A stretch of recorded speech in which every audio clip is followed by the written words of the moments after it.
related to the blockchain, their blockchain application to customer queries, and another is blockchain the application to maritime business. But so far we have faced some problem because blockchain sometimes, just like your key, you like to open some door. You have key because you have lock and you open the key, open by a key. So the blockchain sometimes is if you cannot get support by government. That means the government have some or set up some law to protect some consumer or customer there, or is application or duty or benefit and so on. And also, if you cannot get support by the governments, and sometimes it's so hard to carry out this kind of new concept of this so-called blockchain. And first one, our content is, e-commerce or, traditional, if we go shopping, we have to go to the supermarket or sometimes department store to buy the clothes, and go to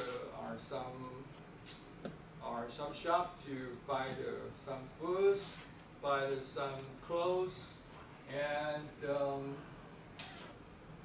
you have to take much time to go there to negotiate with the bus supplies and make more cheaper. Oh, in Korea, you cannot negotiate any money with negotiate the price with the bus. How about the Philippines? You can negotiate price. For example, the clothes is $1,000 NT. You say more expensive. Would you like to more cheaper? Yeah, possible? Yes, it can be done. Can be done? In some traditional stores. Some traditional stores. But when you go to department stores, you cannot order. Department store. Yes, of course, department store. And how about you? How about Vietnam? It's Vietnamese culture. If you go to the traditional markets or street markets, you have to know how to bargain. Yes. And then get a good price. And because sometimes they will look at you're a foreigner, the price more expensive. Yes. The same to the Philippines? Yeah. Okay, so how much price I get discount? 50% off or? If you're a foreigner and you would bargain with the storekeeper, Yeah. you would still get a little bit discount, but it's not the same with the local. Okay. Yeah, because they expect that you're a tourist and you're there to spend. Yeah. Yeah, but for the locals, they can bargain to a much lower price. Lower price. Okay. So how about the Taiwan? So I go to those. Go to some shop or clothes shop, you can get some discount, or negotiate price with the boss. You buy clothes or anything else. Maybe you have to buy lots of merchandise and reach the standard, and the shopkeeper will give you some discount coupon. Yeah. And when you next time visit this shop, maybe I think bargain will be like in the like traditional markets. Traditional market. Yeah, and definitely you may bargain with the vendor. Okay. Yeah. All right, I agree with you because in my view, I feel majority of people is lonely. Sometimes you go to the shop just to make a friend with the boss, and next time you get a benefit from this boss. Because just discussing something with the personnel also fail anything very interesting. Normally in Taiwan, in Korea, because I studying there, and of course in department store, of course you can get any benefit of.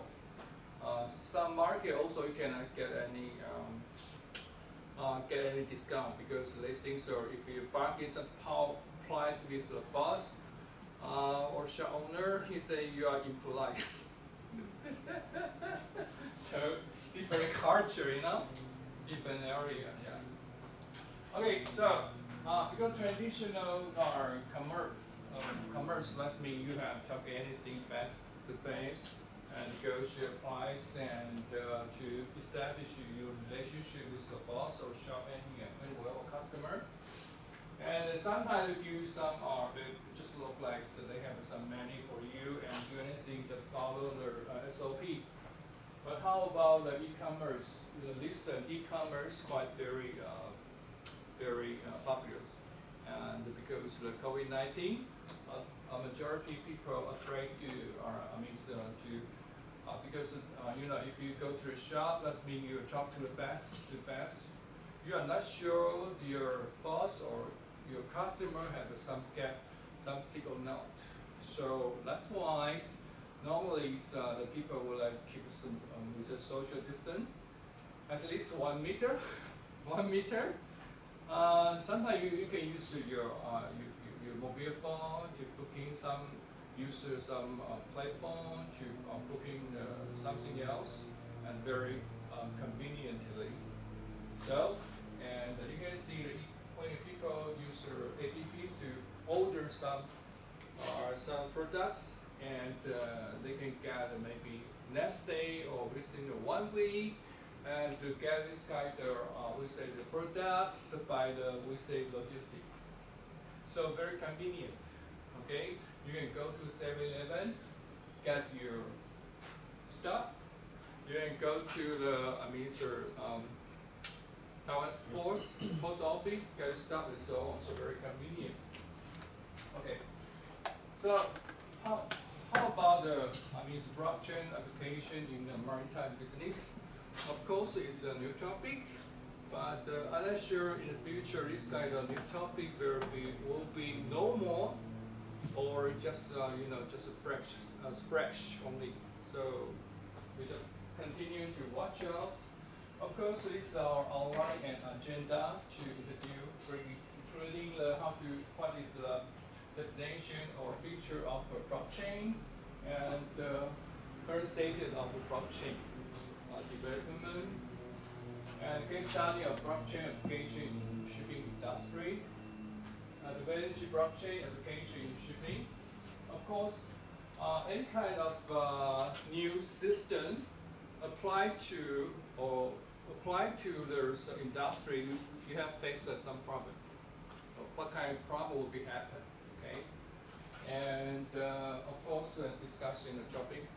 And first one, blockchains. Blockchain has been older. This business they have some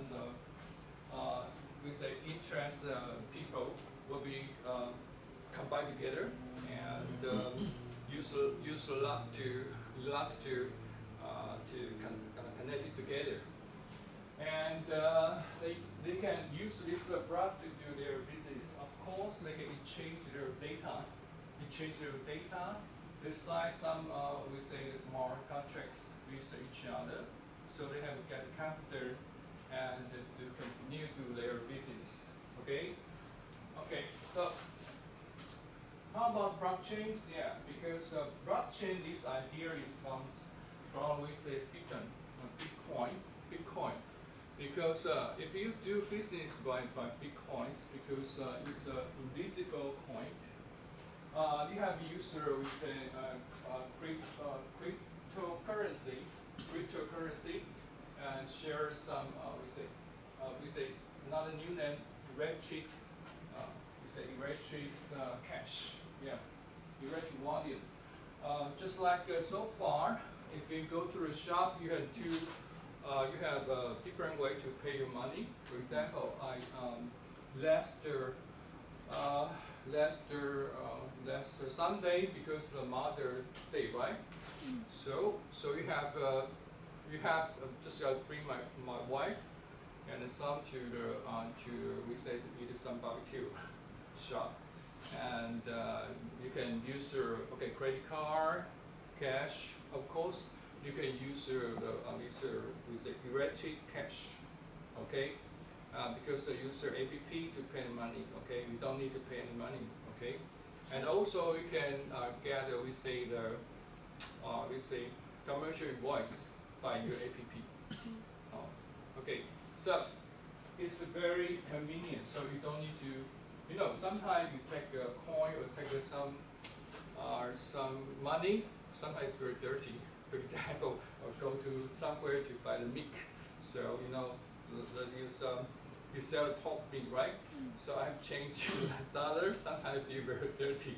Okay. That will happen to in traditional markets. Yeah, traditional market. Yes, and I don't know if he's wash his hand or not. Normally no. Yeah, normally no. So that's why if this shop can pay by the e-cash platform, it's very safety for me. Okay, very hassy. Yeah. Just like China. China now they use Just like Taipei, yeah. the QR code. 支付宝. Yeah, 支付宝. Yeah. So how about in Vietnam? You can pay this kind of e-cash platform. Yes. Yep. So Just only in a really countryside area, we still use the cash. But for the city right now, even for those street markets, they also have a QR code. a QR code, Yeah. scan QR And then code. just scan it, and then they just pay via banking, like online banking. Or Okay. we also use just like similar to like Pay, we also have our own app, like 3 or 4. Yes. Just pay via those apps. Okay. We normally sometimes because my wife got a job in Bank of Taiwan, they normally use your Taiwan Pay. Yeah. So how about you? You also can use this kind of pay. Yes, right? yes, but you can only use it in more on the cities, urban centers.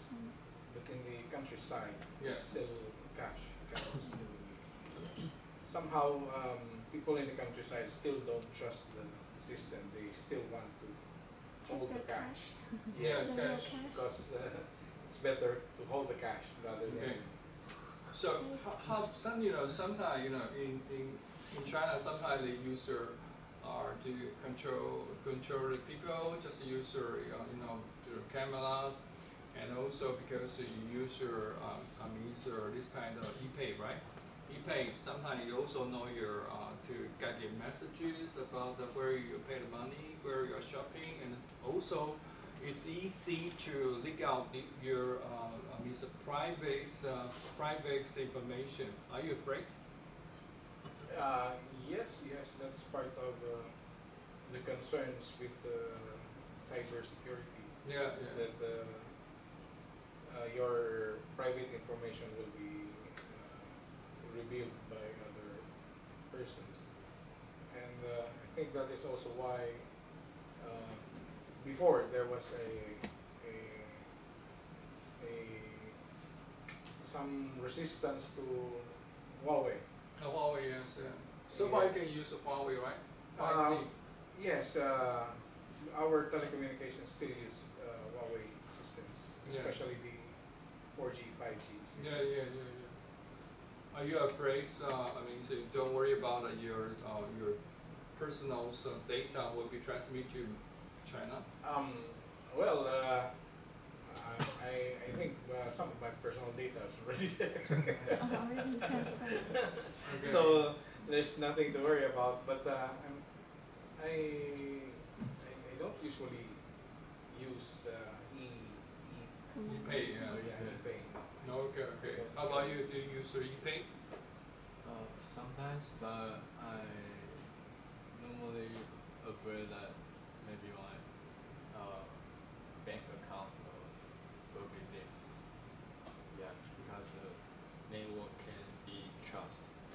Yeah, security problem. Yeah, there's security problem.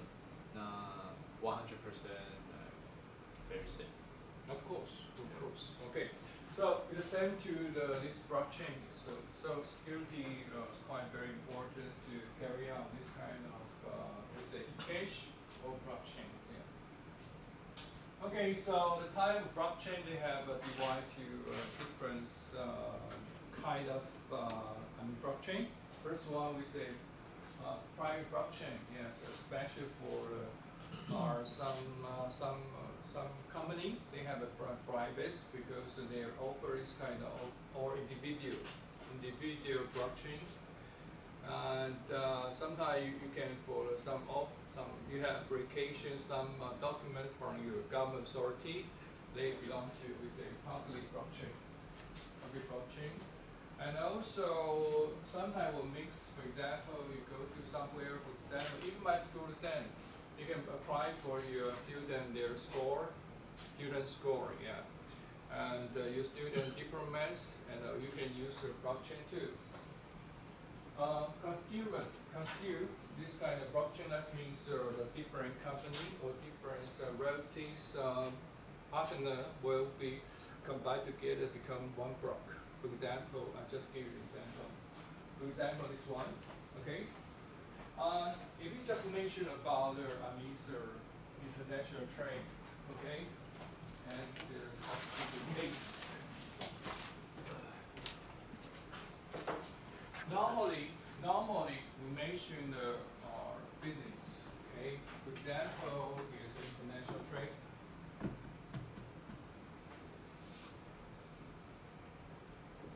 Okay, the seller and buyer, that means the seller will sell a product to the buyer. Buyer have paid to cash, okay?